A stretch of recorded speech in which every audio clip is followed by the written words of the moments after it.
Hello everyone, and welcome to the Smart Cities World webinar in association with Fotech. Creating a new city enables planners, architects and designers to build smartly from the ground up. With the right infrastructure in place, the city can ensure it's not only smart from the outset, but it has the right foundations on which to build smart city applications that improve the quality of life and services for citizens in the future. Fibre in the ground, of course, will be a key component of a new city's infrastructure, and optimally installing that fibre will help to maximise the opportunities it brings. Today, I'm delighted to be joined by Stuart Large, Product Line Director of Fotech. Stuart is going to explain how subtle changes in fibre placement and cable and duct building and the use of distributed acoustic sensing technology have a major impact on the value of the sensory data that a city can obtain. After the presentation, there'll be a chance to ask Stuart some questions, and so use the Q&A box in Zoom as usual. And just to let you know, this webinar will be available on demand on the Smart Cities World website next week. So without further ado, I'll hand over to you, Stuart. Thank you for the introduction, Sue, much appreciated. It's great to be here this morning, here in the UK, this afternoon. And yes, I'd like to talk to you about the opportunity new cities have to really add serious value to the city by sensing using fibre, fibre that is already in place in cities or which is being continually added thousands or even millions of kilometres every year. So first of all, a little introduction to who are Fotech. We're a business that's been around since 2008. We're one of the original developers of a technology called Distributed Acoustic Sensing, which we'll be talking about quite a bit today. This technology has been used to provide solutions to the energy, security and transport markets. And of course, now we're bringing it to smart cities and intelligent transport. Our company combines talent from across the globe, and we consider ourselves as having leading edge expertise in industrial photonics and also in software development. Increasingly in the modern world, it's the software and the way in which data is processed that allows us to extract maximum value from sensors that we have in place. Now, our company was acquired by BP in late 2019, and it's specifically BP Launchpad that acquired us. And so we're seeing great levels of support and investment in our business now. Also, you'll be familiar with BP as an oil company, but actually BP is leading an energy transition and is investing heavily in new technologies, in digital, in renewable energy, and also in the area of smart cities and mobility. And that's really why they were attracted to acquire Fotech.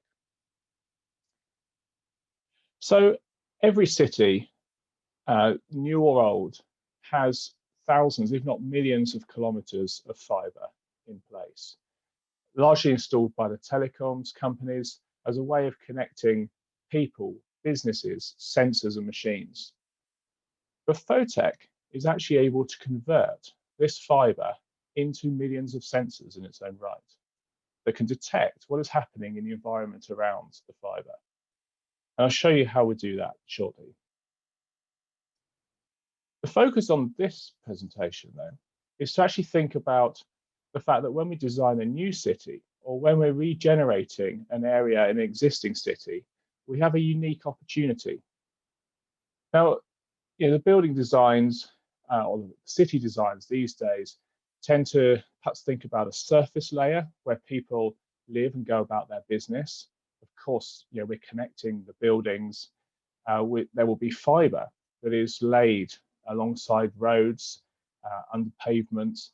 A vast majority of roads will have ducts alongside them to provide services, and there'll often be fibre in those, or fibre can be put into those ducts. And then you have the service layers, if you like, underground, increasingly where we're placing some of our mobility, such as the trains. There will be pipelines, there will be ducts for the telecom and the power. And each of these will have fibre. There will be fibre in the train ducts, for example, to connect the signalling and provide communications and emergency services. The power and the telecoms ducts will, of course, have fibre in them. But we want to be wiser about where we position that fibre so that we can get this sensing value from it. So what is this technology that I'm referring to? Well, at the heart of what we do is distributed acoustic sensing. So we're able to connect our DAS interrogator box to one end of an optical fibre that can be tens of kilometres long. And we send thousands of pulses of light along this fibre every second. And then we look at the small amount of backscattered light that is returned to our interrogator. And this backscattered light is actually influenced by vibrations impacting the fibre. So where there are sources of sound, vibration, even a strain effect from a pull on the fibre, or even temperature changes caused by expansion and contraction, all of these things influence the light that is returning to our box, and that's what we're going to be analysing. So looking at this in a practical sense, as I mentioned, fibres are alongside most roads. Here we've got fibre in a micro trench, and the pulses of light are being streamed down that fibre thousands of times a second. And as cars travel along this fibre, they will send vibrations and strain into the ground, which disturbs the light and affects the signal that we are monitoring. And of course, cars traveling in the opposite direction will also send their vibrations in the ground, which we detect. And then when a light lorry or a heavy lorry such as this one come along the road, they send stronger vibrations into the ground. They weigh more. And this actually causes different types of signatures, which our software can then be used to process. So let's see what this data looks like. Here we have just a small subset of the data, just about 500 meters of road, and we're looking at about 60 seconds of data. But remember, we can be monitoring up to 50 kilometers of fibre, 50 kilometers of road, therefore, and we can be monitoring 24 hours a day, 7 days a week. So what we see here, just in this simple bit of data, are some streaks going diagonally across the image, which are the cars going in the two different directions. Now, this is a fibre on one side of the road with which we're detecting the two directions of traffic. We've then got a heavier signature, which is a lorry. We can see some impulses, which is actually the footsteps of a pedestrian walking along the ground above the fibre. And then we can see some vibrations coming about at a bridge every time a car or lorry passes over that bridge. And I suspect there's some value in that data. Probably tells us about, if that changes over time, how that bridge structure is aging. So we go into more detail on some of the capabilities and the data that can be obtained. But first, let's just come back to that point again about saying any railway, road, power cables, pipelines, they are likely to have fibre nearby. So let's think when we're designing this infrastructure about how we can place that fibre, probably at little or no additional cost, but just to position it in the right place so we can detect some of the things that we're going to be interested in. Pipeline leaks, for example, or locating the mobility services and seeing how they're performing, or monitoring the power cables. So here's an example. Here we are using fibres under the pavement on the far side of the road to monitor a road intersection. This is at a site in Spain. So the coach there stopped at the traffic lights, and then a tail of cars, a queue of cars built up behind it. And then whilst the red light was active, 3 vehicles came from the side road. You're going to see those now. There's going to be a motorbike, SUV, and a car. And then when the light goes green, of course, the coach moves on. So just going through that in terms of the actual data that we've got is incredibly detailed, I think. So we've got the coach that comes along from the far side of the road. It stops at the red light. And if you look carefully, there's even a spike in the data there which is the sound of the air brake, or as the coach finally applies the brakes and lurches to a halt.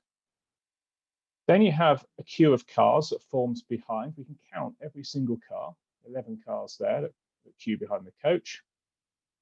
Then we've got our 3 vehicles that came out from the side road, the motorbike, the SUV and the car.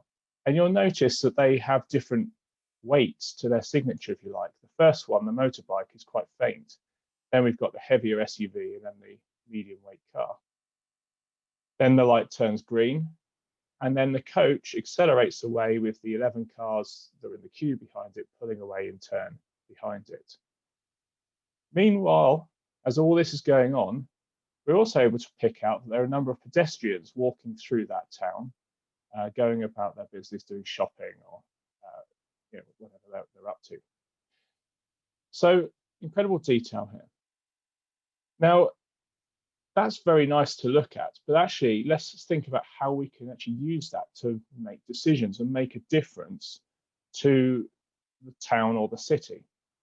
One of the projects we're involved in at another intersection in the UK is to actually use the fibre that spans the crossroads in 4 directions to detect the vehicles approaching the intersection, classify them according to their size, recognise lorries versus cars, for example, then calculate the arrival times at the intersection and use that to make decisions to actually control the traffic lights and thereby reduce congestion, but particularly try and keep those heavy lorries moving so that they don't have to stop, and therefore with less deceleration and subsequent acceleration, we're able to improve fuel efficiency, reduce fuel consumption, reduce emissions, and thereby improve local air quality.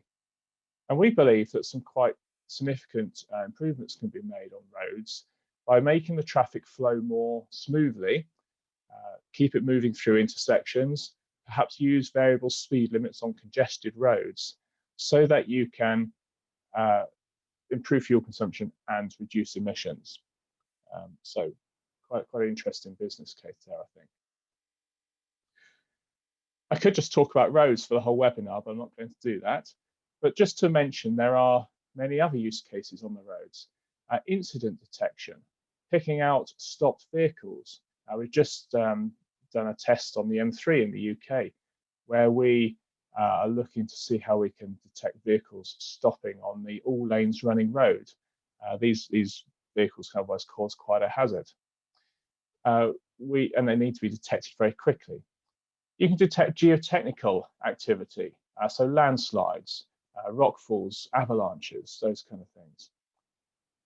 You can detect excavation, other works occurring on the road, monitor the health of the road surface. You could imagine how as a pothole forms or an expansion joint fails on a bridge, then as the tyres impact that deteriorating road surface, that defect, then it causes an impact and vibration that is detected by the sensor.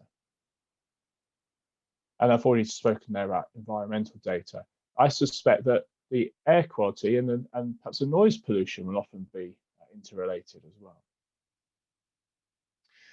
Let's switch our attention to protecting some of the critical assets you have around a city.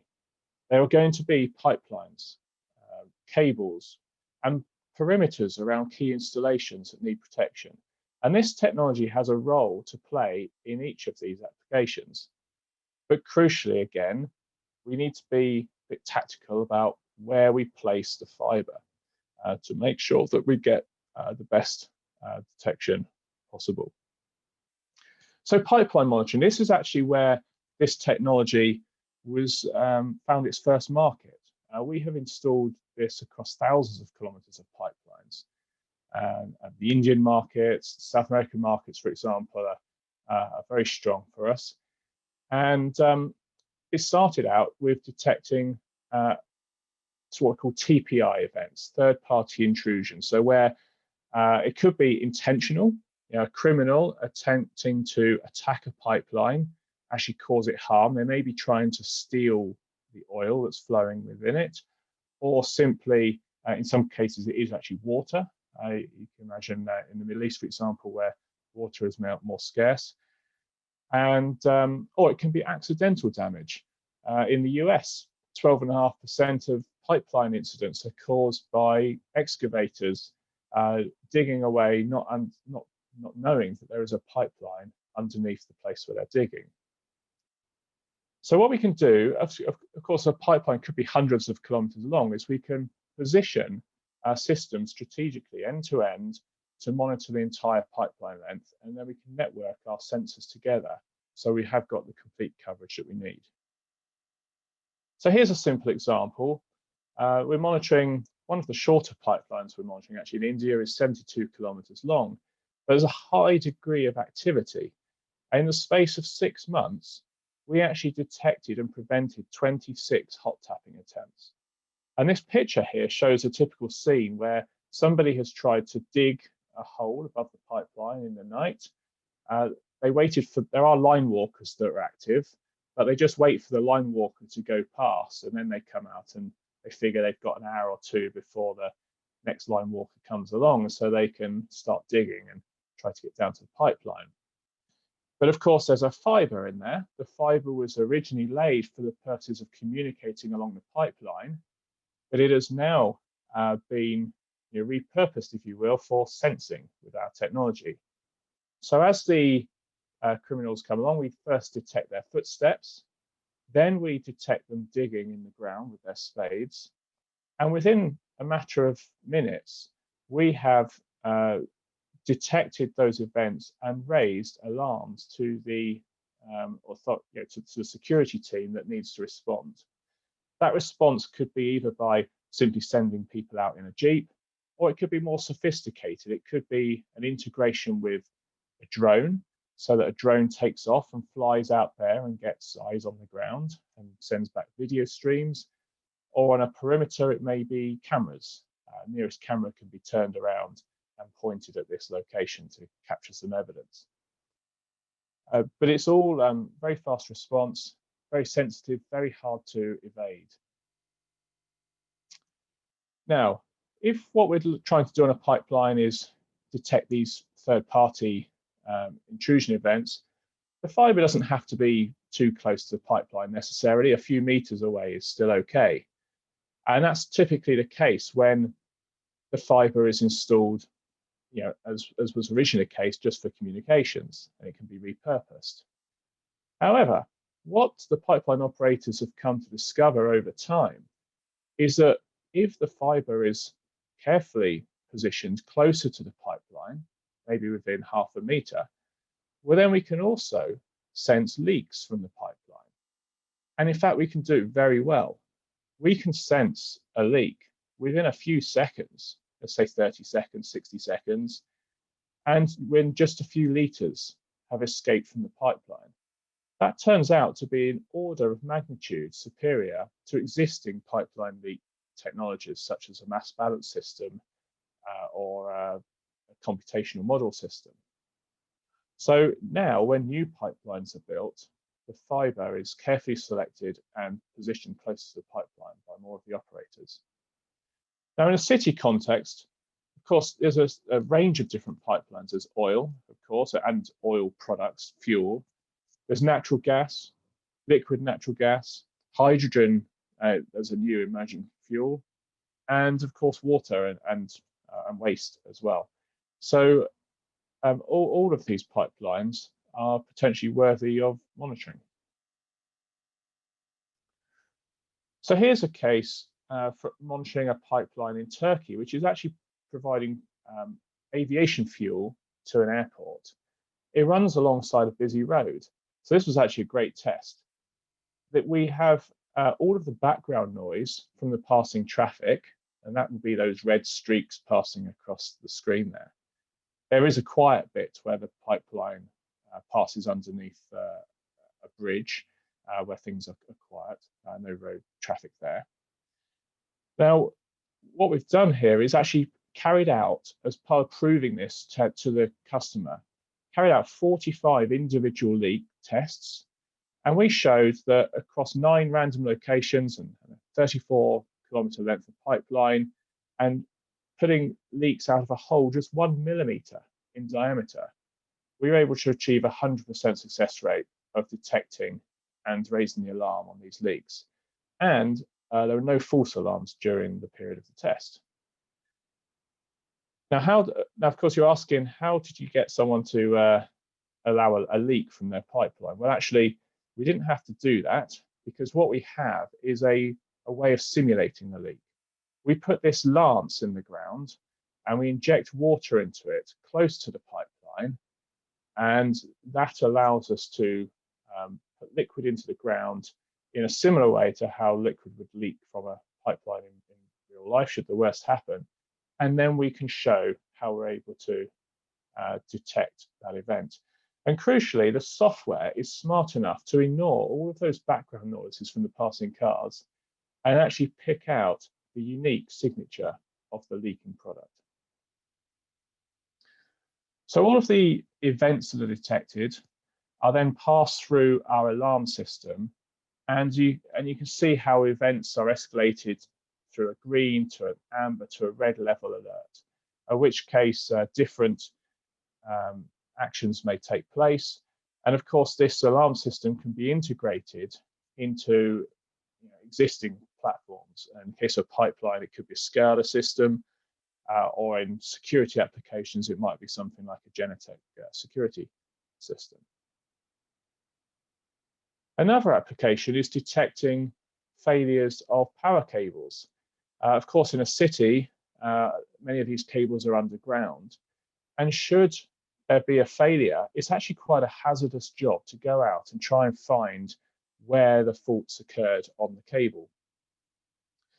And typically what they do is thump that cable with a voltage repeatedly every 7 to 10 seconds, and then people might spend half a day going around the city, lifting manhole covers, entering tunnels, doing hazardous work, trying to listen and find the place where the failure is occurring. But we can actually detect this in just a few seconds. So let me show you. Here we are monitoring about 13 kilometers of power cable. And when and the vertical scale is time. So as I play the video that's coming up, the image is going to scroll down.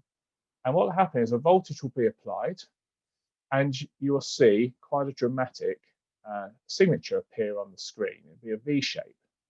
Here it comes now. And what that is that as the cable has gone bang at the point of failure, it sends a shock wave in both directions along the cable, which travels at the speed of sound, but conveniently points to the very location of the fault. And that will be accurate within just a few meters. And so immediately we can send engineers to the right place. Now, this kind of thing also happens in the underwater environment. It's used on things like offshore wind farms. And that can be crucial information, because you don't want to be digging up or trying to pull the cable up from the seabed in the wrong area. You need to be really precise to get straight to the source of the fault and just replace that part of the cable. This is an example of work done in another Far East city, where the power utility was interested to see, could we detect threats to their cables from excavation or from drilling? And so, yes, indeed we can. So what's happening here is the digger is also just shallow digging for now, so we don't actually do real damage. But on the left-hand side, you can see the repetitive impacts in the ground from the shovel. And then on the right-hand side, we've got our map. And there's just an icon. It's quite small, but it's just appeared there in the middle of the straight section of road showing a digger. So the software has already recognized that we've got an excavation going on. Remember, the signature of the excavation is going to be different to somebody digging by hand or someone walking or a car driving about. So we've picked that out. And now we're just waiting a little bit to build certainty. And after a few seconds or half a minute, it will then be raised as an alarm. And there it is. We've got mechanized digging. We've given precise location, accurate to within a few meters of where this event is taking place. So the utility company could now send people to location and observe the work that's going on, maybe from another utility or from someone doing civil works, and make sure that their cables are going to be safe or stop the work if necessary. So when it comes to power cables, if we're talking about buried three-phase power cables, there's often going to be the three phases as separate cables laid side by side. And it's quite normal to have fibre in a separate duct between two of those phases. And that's well positioned to detect faults on those cables or detect threats from above. And then in the underwater world, it could be under a river or lake or in the sea, often you'll find a single cable with the three cores inside, or two cores if it's a DC cable. And again, there will often, or nearly always, be fibre as part of that cable. For example, a wind farm, of course, has sensors and other infrastructure out on the platform and on the turbines, and they are served by fibre, so that you've got the communications. Often there will be 12, 24, even 96 fibres in the cable, and we're just going to use one for our sensing. And underwater, other threats emerge, such as where a cable loses burial, and therefore you want to sense where perhaps the cable is exposed and moving, or threats from things like boat anchors being dragged along the seabed, or fishing trawlers. Amazingly, they actually tend to target things like wind farms or near cables, because they know that the fish are attracted to those features and the sort of vibrations that are occurring in that environment. So the operators want this as a way of detecting those activities that shouldn't take place. Another application is in security. We can mount fibre on a fence or a wall specifically to detect activities such as people climbing that fence, trying to cut through the fence, or placing a ladder against it. We can also lay fibre in the ground so that we can detect footsteps or vehicles coming across our virtual wall, if you like, our line of defence. And the point about a corridor is you don't necessarily, if you only detect on one side, you might figure that somebody has come into your corridor. Let's say it's a railway line as shown here. But if you need to be monitoring on the far side as well, so that you know if they actually just cross over it and exit the other side, or if there's a risk they may still be loitering on the asset, as is the case with the little green person there who stood on the railway lines. Now, this could be railways, it could be important road corridors, sort of multi-lane highways. It could be within tunnels, and also in some parts of the world you have things such as pipeline corridors, where there's multiple pipelines all running parallel to each other, and you just want to monitor on each side to see if people are entering into that corridor that shouldn't. So it's all about situational awareness, and using the fibre as a foundation to your security system, along perhaps with cameras and UAVs and other types of sensors, to understand what is happening around your asset. So the last real project I would like to talk about is what's been taking place in Calgary. This is the City Fibre as a sensor project. And we started out with monitoring a fibre that the city actually owns. And this is interesting because Calgary actually is quite a good example for the fact that every time they dig up the road, they will install fibre as a matter of course. They don't necessarily have an application for it immediately, but they recognise that it's going to have value in the future. And so that's how we've had the opportunity to get onto some of that fibre and start proving some of those value points. So first of all, we've been monitoring the C train, the light rail transit system that runs through Calgary, and we're able to track the position and speed of the trams quite closely and anticipate much better when they will arrive in the stations along the route. And that's valuable information for the city. And we'd like to get that integrated with the city's transit app so that the citizens can actually benefit from that data. You may say, well, why don't they just put GPS on each train? Well, actually, the GPS is not so accurate. Of course, it doesn't work when trains go through a tunnel. And also in a city like Calgary, you have the issue of urban canyoning, where the signal actually reflects off of the walls of the buildings and then misplaces the location of the train. And it's also partly about update rate. You know, with DAS, we are monitoring that second by second and meter by meter as the tram moves along the track, and we can see the subtle changes in acceleration and deceleration on that journey.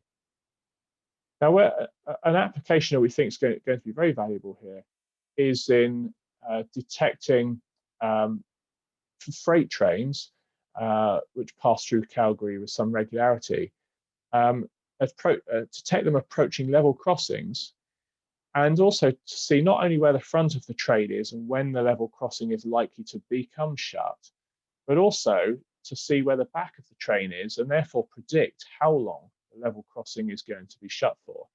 Because these freight trains are so long and travel so slowly, they can actually close level crossings for 10, 15, even 20 minutes at a time. And as they pass through some of the industrial areas of Calgary, they have real chaos caused as the lorries, the trucks moving around these industrial estates become stuck at the level crossings. And that has an issue for traffic congestion and ultimately for emissions as these trucks are stuck sitting stationary.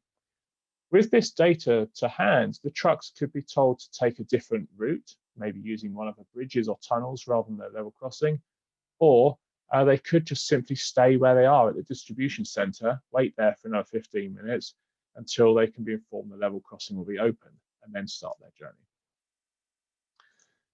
But the other interesting part of this work we were doing in Calgary was looking at autonomous vehicles and comparing our data against from fibre with the data acquired by GPS and also the sensors on board the autonomous vehicle, looking at how we can detect pedestrians on the right of way and cyclists, of course.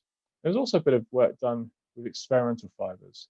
Everything I've shown you so far uses standard telecoms grade fibre, just as installed by the telecoms companies of the world.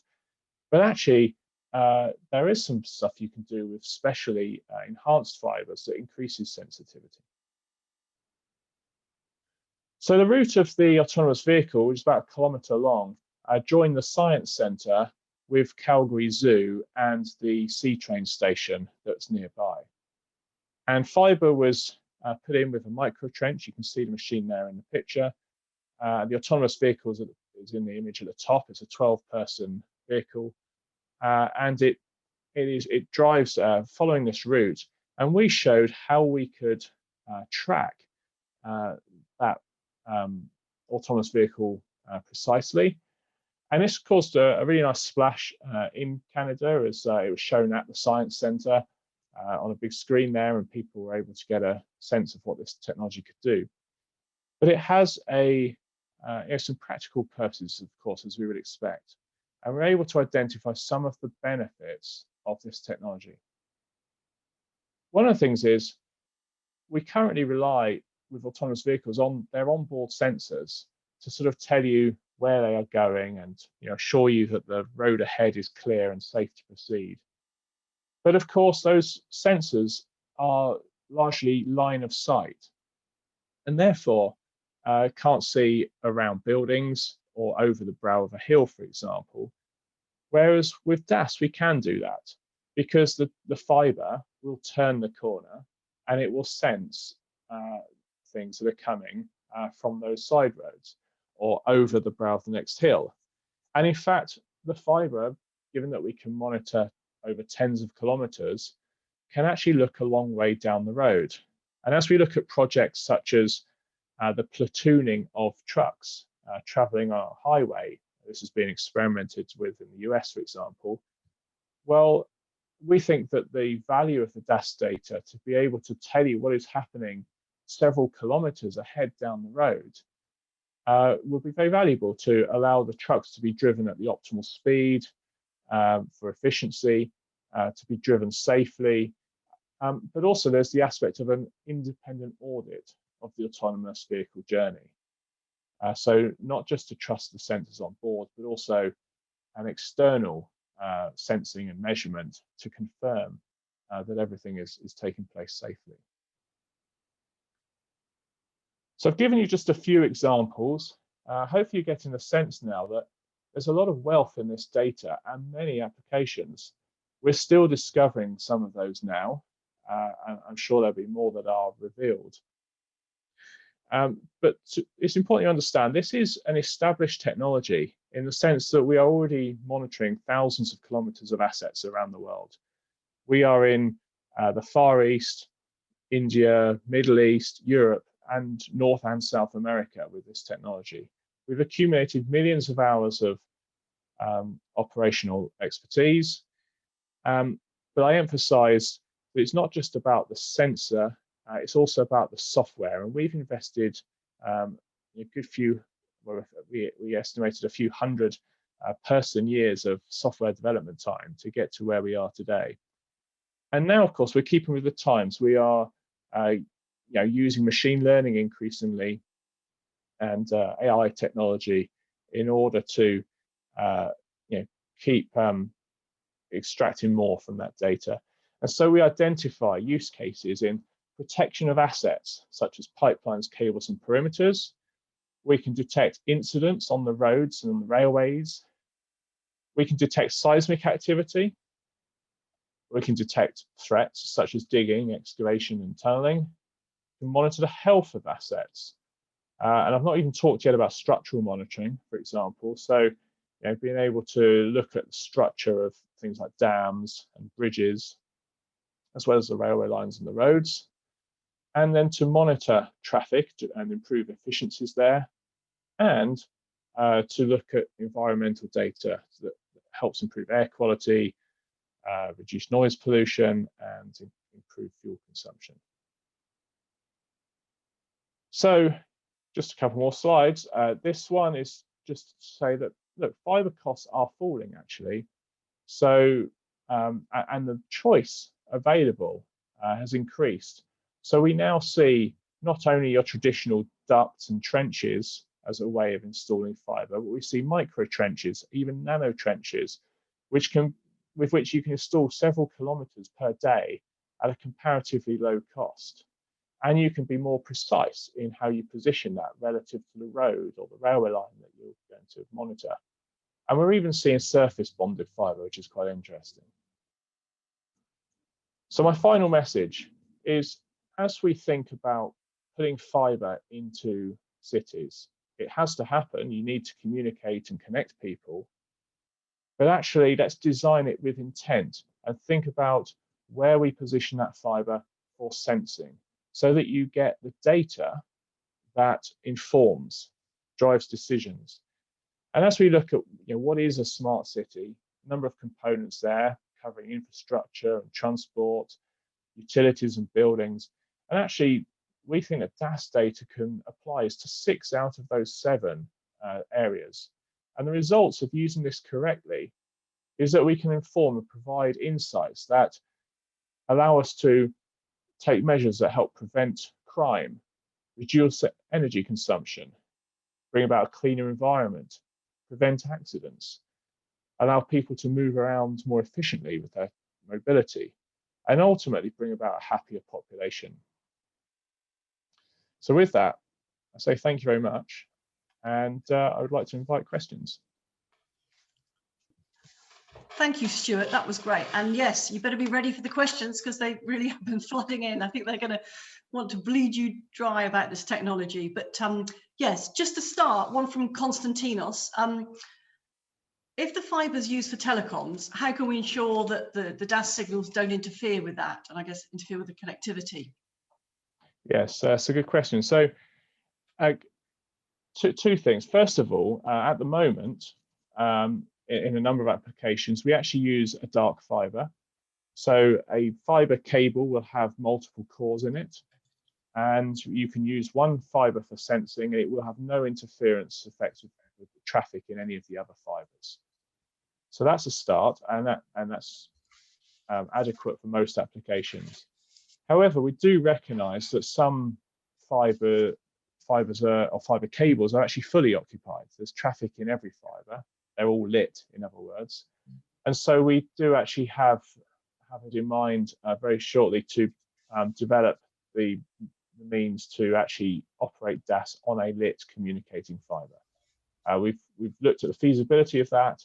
It should be no issue whatsoever, but we've just got to get it done and show it to the industry that we can do that. Thank you. And from Manthos, is there a specific type of fibre required? You'd like to know? No, it is a standard single mode fibre. If people are familiar, there's a G652 series fibre that's the sort of standard for telecoms. Sometimes it's now a G657. Either of those are good for our purposes. There's a few other types of fibre, a few other series which are less commonly used, but often we just need to look at the specs, but typically we can use those as well. But it really is the standard telco fibre. I did mention, however, that there are specialty fibres which you wouldn't actually want to use for telecoms, but if you have certain specific applications, let's say you wanted to really increase the sensitivity in one particular area. And one example might be, let's say you had a dangerous slope near your railway line, and you wanted to monitor for that, for slippage or for rock falls, and you wanted increased sensitivity, you could just put in a bit of this special fibre in that section, and it actually can increase sensitivity by 10 or 15 times. But that would be more than we need for most applications. Okay, thanks, Stuart. Quite a few questions from planners. One wanting to know if there's an optimum distance that the fibre needs to be from the item, from the object. Yes, it does. That depends on the application. Typically, we can detect things like cars and trucks from quite some distance away. Obviously you get your sort of multi-lane roads, and what determines all of this is acoustic coupling, the ability of the signature, or rather the source of the sound, to travel through the ground, through any ducting, and through the body of the cable to ultimately influence the fibre that is the sensor. So, for example, we find micro trenches where the fibre is sort of 20 centimetres deep and quite close to the environment around it, actually has great sensitivity. If you're talking about a duct that's a metre down, you can still detect lots of good things, such as the trucks and the cars on a nearby road, but it may be a bit less sensitive to something like footsteps or a bicycle going along the road, something that's a bit more delicate. But generally, if you think about detecting, walking maybe a few meters around you, and then cars, maybe 10, 15, 20 meters away, and trucks could be sensed further away. That would give you an idea of typical parameters. Okay, that's great. And two questions I'll group together. Someone asking, how can this technology be linked to a smart cities platform? How would that work? And then another question I think which is linked is third-party software hooking into other applications, other sensors. If you could give us an idea of perhaps how the technology could work in a holistic way in a smart city. Yes, that's they're really good questions, and the platform is certainly something that we think about. We've seen quite a bit of interest with potentially integrating the DAS data into the platform. We've had a number of different companies talk to us about that, and we're very open to it. We have to recognise, of course, some cities have a platform on which they're already developing. Some cities don't have anything at all yet, so we're sort of keeping flexible on that. But we really see DAS as a sort of foundational technology. You know, it could give you that sort of general view of everything that's happening around the city if it was, you know, widely deployed, and even in things like perimeter security or border security, you often use the DAS first to tell you that something anomalous is happening at a place on your asset, and then that actually will then direct a camera to point in the right direction, or direct a drone to fly to the right place, or even direct in the case of a pipeline, direct the line walker to walk to the right location on the pipeline to stand the best chance of capturing the event and intercepting potential criminal activity that's going on. So DAS really gives you a way to deploy those other resources and those other sensors more efficiently and make sure that they're targeted rather than just searching randomly, as is often the case now. So yes, keeping our options open, very much keen on integrating with platforms, but we have to think about, you know, on a case-by-case basis what each city is going to be using. Sure, sure. A couple of participants have asked about any indoor applications for DAS that you could tell us about, and perhaps linked to that, I'll give you another one as well. You know, perhaps how it could be used inside buildings, within buildings, or raised transit hubs and structures like that. Yeah, so I didn't really talk much about structural integrity, but and it's funny because we sort of started calling this technology from way back, call it distributed acoustic sensing, or some people call it distributed vibration sensing. But actually, we're responding to strain change on the fiber. It just so happens an acoustic, you know, is a rapid, you know, is strain in the order of, you know, hundreds of hertz. But actually, if we process the data and we look in the sub-hertz domain, then we see the effects of strain on the fiber, and we can actually measure strain very precisely. And of course, we can be permanently monitoring and over distance and time. So if fiber were, you know, constrained and bonded to a structure in the right way, then absolutely we could detect a strain change. And so we think about, for example, you know, dams or levees. You know, there was an unfortunate incident a few years back where a mining dam collapsed, and we think, you know, had there been a fiber sensor in that dam wall, you certainly would have seen it starting to, you know, to pull on the fiber, and we could, you know, an alarm could be raised that something is starting to happen. Same could take place on a bridge structure or in a building. Coming back to the idea of acoustics within a building, I mean, depends.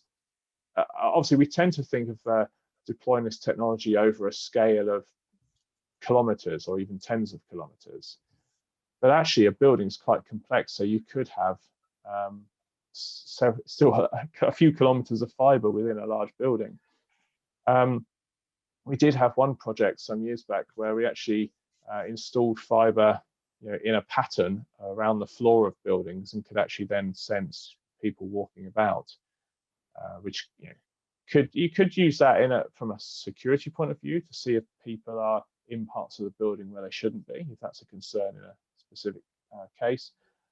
Or you could just use it for data that tells you about the efficiency of the usage of the building, monitoring footfall. And so actually, I think there's a real opportunity around things like sports stadia, or commercial, you know, shopping retail outlets, to monitor footfall around those assets, not just to understand patterns of how people come and go, and, you know, what shops they go to at what times, or when promotions are offered and things like that, but also in that critical moment when there's an evacuation because something bad has happened and everyone's running in different directions. That's the point where the person in charge of security and the control of that sports stadium, let's say, really needs information at their fingertips rapidly, and I think DAS could provide that. Okay, that's great. Question from Saeed, an interesting one, asking in wet and soft sand whether all the sensors are workable sort of 24 hours. Can you enlighten us on that? Yes, yeah, we do have to work in many different environments, and you know, it's picked up on something interesting there, which is that there are sometimes differences in sensitivity between a compacted soil versus a wet and soft swamp or sand or whatever it might be. So that's where we really have to be clever again with the software in potentially adapting the algorithms to work better with the sensing in one environment versus another. And we do have quite a lot of control, a lot of parameters that we can change within the sensor that can allow it to perform optimally in each different environment. Okay. Someone asking a question about traffic monitoring, which obviously we know the clear-cut applications there for DAS. How does DAS compare with the normal geophone sensor array in terms of signal noise ratio and cost? So if I think of a geophone array, I tend to think more in terms of seismic applications for things like downhole oil and gas and mining. And actually, DAS has been used in that environment as well. And there are some real benefits to the DAS. One of the things is that geophones do tend to have quite significant spacings between each one. They are effectively point sensors, whereas DAS monitors continually along the fibre. So actually DAS has better spatial resolution than the geophones. It can have comparable sensitivity. And of course, you can actually afford to acquire a lot more data, and you can afford to put a lot more fibre in as compared to those comparatively expensive geophones. And and of course, being this very small fibre cable, you can actually run it into environments where geophones can't access. In the case of a well, where you might have to pull out the completion to fit geophones in, and then you're going to have to take them out again so you can put the well back into production. With fibre, you can leave it running continuously, and therefore you've then got what we call 4D survey, which is where you actually consider changes over time, as well as just what you get in terms of a survey at that given moment. So coming back to traffic monitoring, so I've got to be honest, I'm not sure of the applications of geophones in traffic monitoring, which is why I went down that oil and gas route. But in traffic monitoring, if we compare against the sensors I am familiar with, things like cameras, inductive loops, radar, even GPS, DAS has some really distinct advantages. And it comes down to being able to monitor continuously over distance and time. A inductive loop is just looking at one very discrete point immediately above where it's positioned. A camera has a very narrow, comparatively narrow field of view and can only look as far as it can see in the line of sight. Perhaps a few tens of meters, 100 meters or something at most. And of course, it's got blind spots. If there's a big lorry at the front, it can't see a car that's behind it. And so DAS can give, as I think I showed in one of my slides, a lot of resolution with that data, a lot of fidelity there. And compared with GPS, there's a couple of things there. One is you're relying on people having devices in vehicles. Well, even if you go with Android, which is the biggest brand, if you like, you get about half of the cars. The other half will have Apple or other brands of device or no device at all. So you're immediately having to make some assumptions and sort of double your data to assume that that's how many cars there are. And also there's the issue of the accuracy of the positioning and the frequency of update because of the cost of transferring data, and also the impact on the people's battery life of transmitting the data. It tends to just be data that is provided, so let's say once a minute, and then they have to interpolate the position of vehicles between those 2 points in time. All of those issues go away with DAS, when you can say, well, second by second, there's the car, and keep following it. So if you're trying to make decisions to control traffic in real time and use second by second data to change a traffic light, for example, then this DAS data can give you that, because I can track a car approaching the intersection from a kilometre away all the way up to the lights, and then see it through the other side. Great.